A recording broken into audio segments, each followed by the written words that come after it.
I'm an insurance broker. That's been my past for the past 30 plus years. And my business has been very much transactional. And people have asked me to cover certain risks, but they ask what is the premium? So I decided to move away from that particular model because most people think of insurance brokers as being who can get me the best price, and rather than say who can give me the best quality of information and provide the best value for my business. So I prefer to actually now look at prevention of loss, because that's where my point of difference comes from. And from 30 plus years of experience of being and looking at businesses of all different types, I can now use my intuition, my gut feel, just by looking at a business and saying, okay, this is where I can see losses are going to occur, purely and simply by experience. So how does that apply to understanding risk within supply chain management? My business as an insurance broker, I'm also in the supply chain management industry, in that I am the conduit between my clients and the insurance companies. So my service, the quality of my products, the quality of the information that I give to my clients is the point of differentiation. So my clients are continually measuring me and looking at the way that I deliver. So therefore, if I don't understand the risks in my business, how am I actually able to deliver the right service to my clients? So the people that are here, and there's a numerous number of you, which is very cool, how many of you actually have people working for you? You have people working for you? Awesome. So where I come from and the way that I look at things is that staff are an asset. Staff is statistical. Staff is saying to somebody else in industry, I'm successful because I have 5, 10 staff. But your staff are actually people. That is your greatest resource within any business.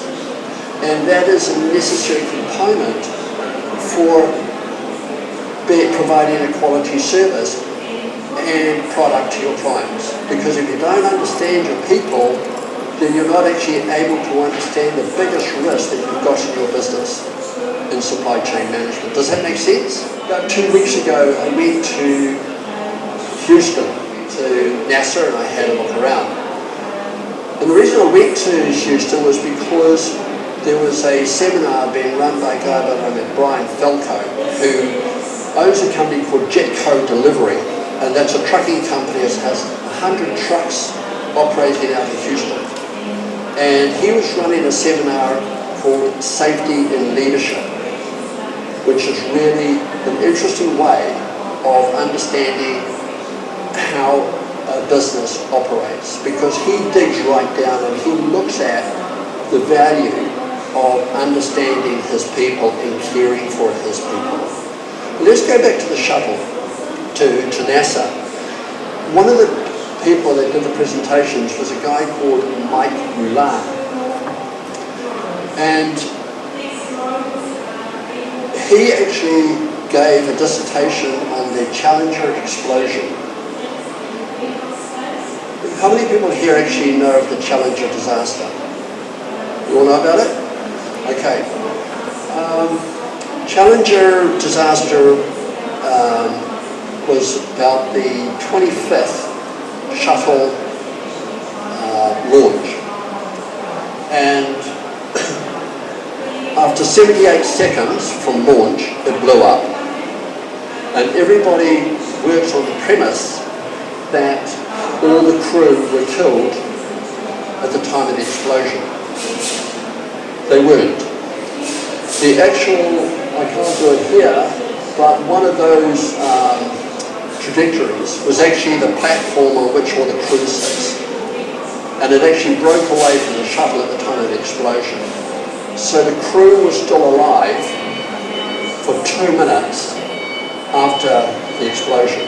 And the time that they died was when the platform, the accommodation, landed in the water. Because when they sent the divers down to retrieve whatever wreckage was there, they found the pilots and the crew still strapped to their seats. Because there was no ejector seats and there were no parachutes. So what's this got to do with supply chain management?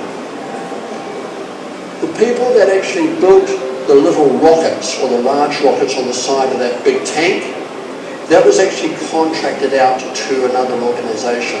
And what it does is it basically ignites just like a firecracker, skyrocket.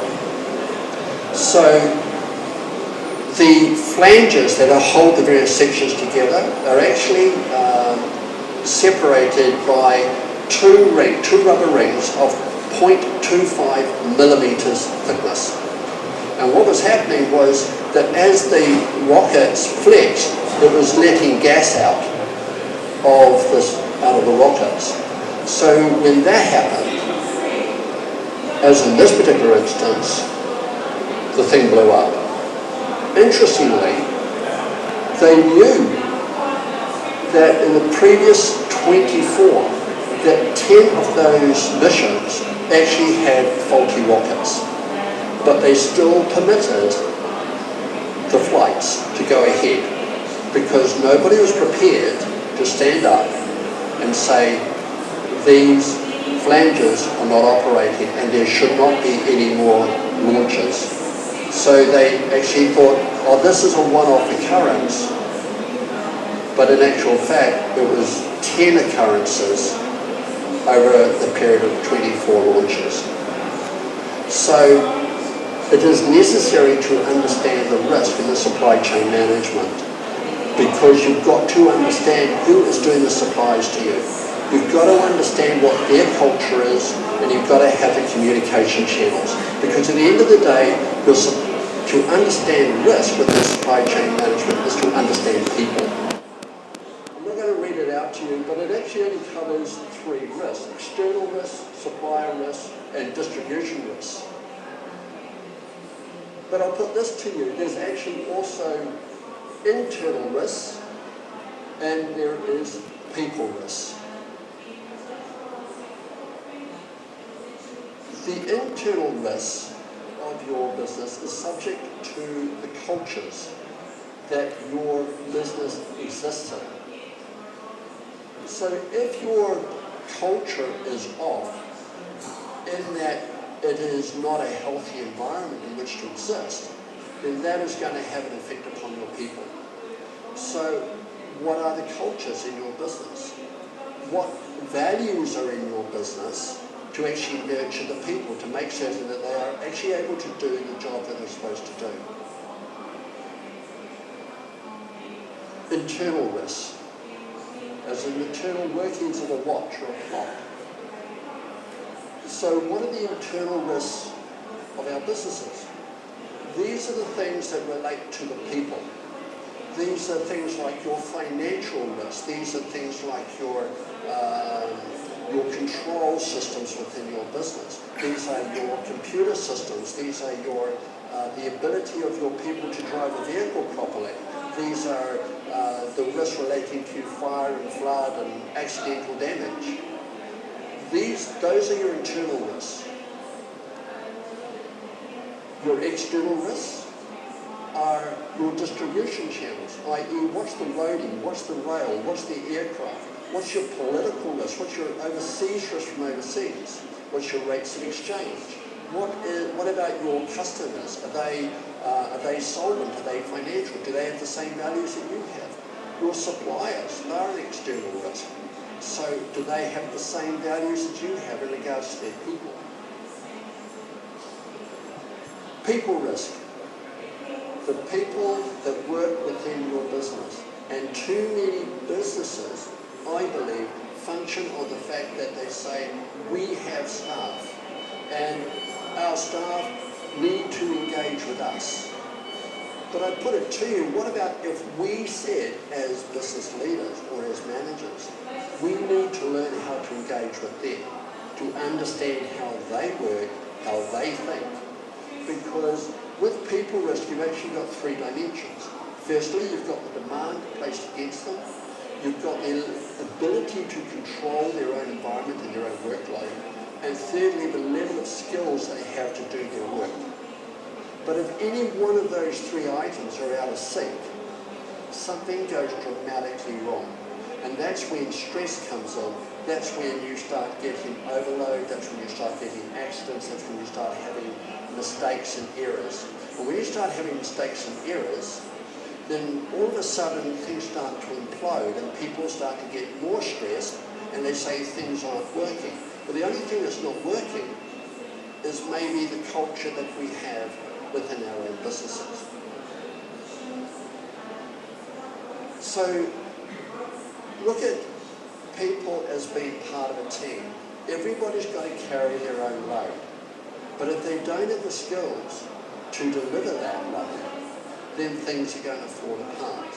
So I'd like to ask you, and like you to think about, what pressures are placed on your people within your business on a day-to-day basis? Are they working more than 8 hours a day? Are they having less than an hour's lunch break or 10, 15 minutes tea break? Are they sitting in front of a computer all the time? Are they actually functioning? Have we got a lot of absenteeism, a lot of turnover, a lot of presenteeism? Does anybody here know what presenteeism is? Sorry? Bingo, yeah. And a lot of people are exactly in that situation. They're locked into their computer, they sit there, but they do not do anything. So they're not even aware. They're not even conscious of things coming up on their computer screen. I've just done a presentation earlier today on cybercrime. And one of the biggest issues with cybercrime, 95% of the problems relating to cybercrime come from within the business. Not external, but within. So therefore, that means that people are not aware of changes on their computer screen. They don't know to say, hands off, let's not do anything. Because as soon as they do something, something's going to happen. So your people are like a pot of gold. They are a very, very valuable resource. And if they're not looked after, if there's no growth, if there's no feeling of self-esteem or purpose in their own personal lives, how can they engage with us as leaders within the business? How can we actually get the message across to them to be safe within their working environment? Because that's the big thing today, isn't it? Health and safety. And everybody goes, yes, more compliance, more regulations. But I put this to you, if we actually had the right culture within our businesses, and we had the right values within our businesses, then the health and safety would look after itself. And there would be no necessity for standing back and going, yuck, I don't like this. Go away, it's a headache. So I got this out of Google as well. And it talks about business continuity and supply chain security. I don't actually agree with it. And I'll tell you why. They talk about risk management. Risk management is an afterthought. i.e., they have a loss, and then they go, oh, well, wait a second, what are we going to do to prevent that loss from ever occurring again? What's the damage? And it all becomes very statistical. The loss has already occurred.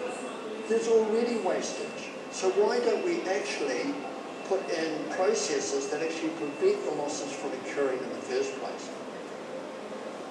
The other thing is with business continuity, if you actually have an appropriate plan and you involve your people within the business, then the business continuity will look after itself.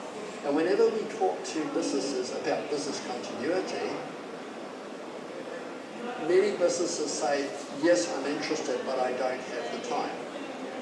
Because they see it as a headache, because they don't know where to start.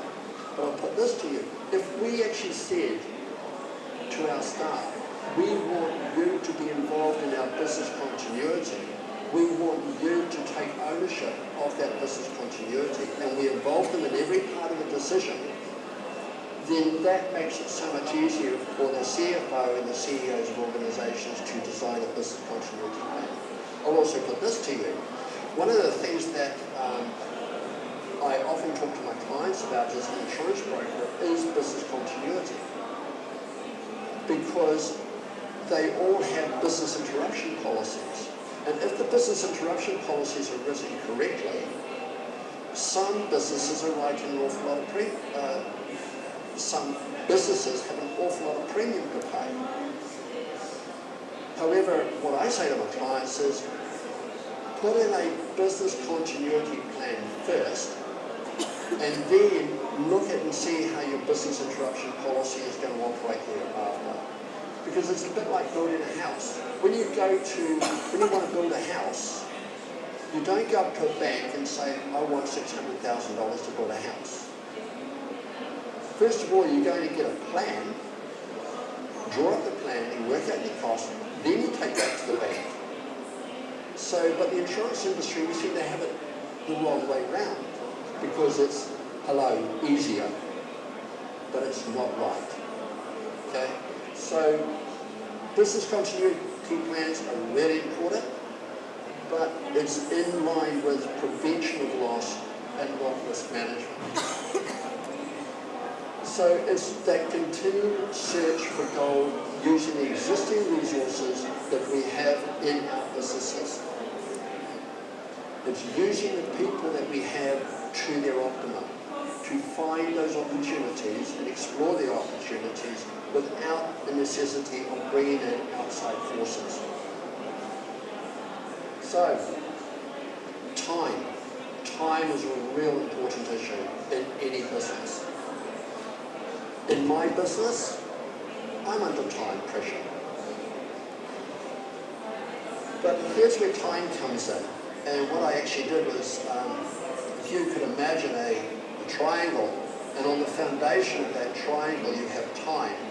The second level you have questions to be answered. The third level you have choices. And the fourth level you have risk. So here's what I say to you. If you have the time to ask the right questions, to make the right choices, the level of risk reduces. Okay? So you've got to find the time to ask the right questions. But what questions are you going to ask? And who are you going to ask? Has anybody here heard about the term opinion leaders? No? Okay. Opinion leaders are people that work on the ground floor in your warehouse. They are people that have the respect of their fellow workers. They actually have people hanging around them at lunchtime. You can spot them. That if you come up with an idea or a concept, the opinion leaders will actually approach their other people and actually start to talk to them about the idea. But if you don't have your opinion leader on board with you, you're going nowhere. So we need to include our opinion leaders, but our opinion leaders are great people for saving us the time to get through our business continuity plan and for us to understand the risks that are in our businesses. So we need to have the time to understand the skills to deliver the quality of service that is required by our clients in that supply chain management.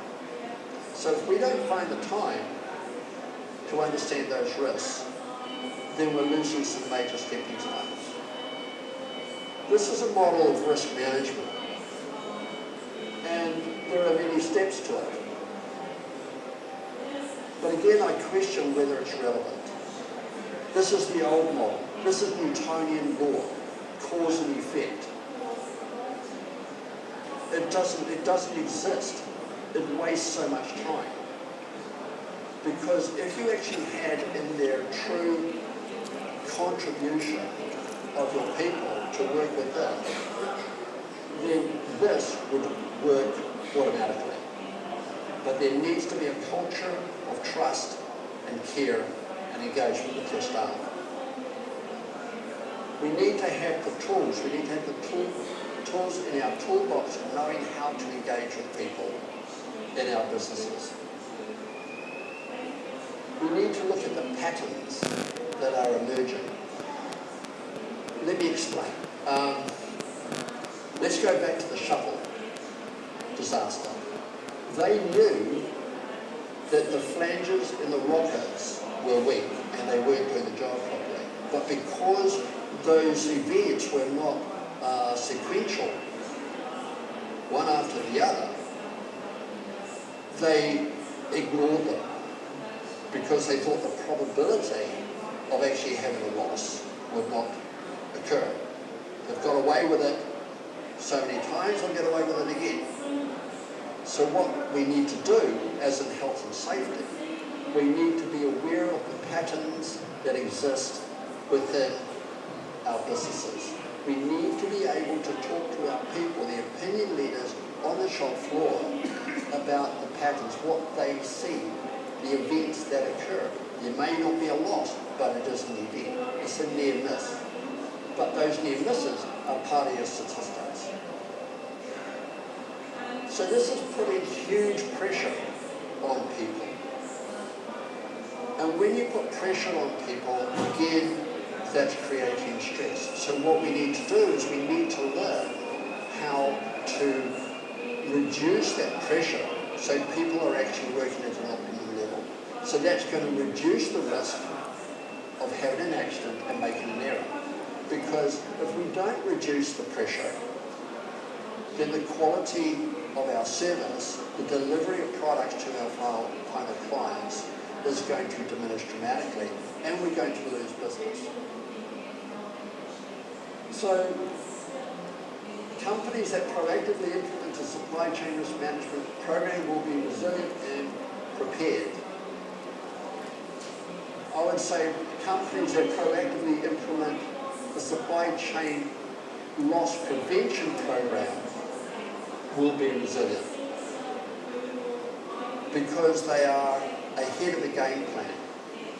They know they have prevented the losses from occurring in the first place. So this is a probability curve, but I'd like to add in that what we should actually have is the probability on the left-hand side, and down on the horizontal, we should actually have time. Because as we move along the time, the probability of a loss actually increases. Those sudden events that occur earlier are things that are totally unexpected. But I'll put this to you. Were they unexpected or did we just miss them? Did we just miss those vital clues that we should have paid attention to? So to do that, we need to involve our people. Our people can no longer be passengers in our world of conventions. These are the external risks, suppliers risks, distribution risks, internal risks. Thank you very much.